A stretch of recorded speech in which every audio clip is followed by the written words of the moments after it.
Congratulations on reaching the end of this course. Well done!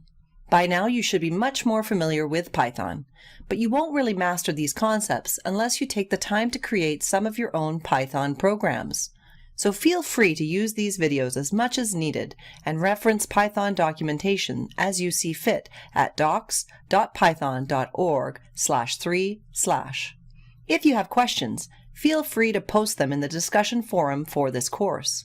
Finally, since you've come this far, we encourage you to take the graded review questions for each module, if you haven't done so already, as well as the final exam.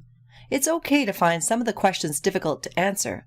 Unlike the final exam, the review questions for each module are not time limited, so you can take the time to review the material before answering each question.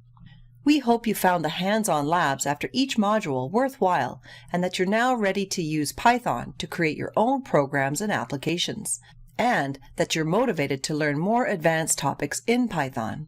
It has been a pleasure to introduce you to Python, and we look forward to seeing you succeed in this endeavor.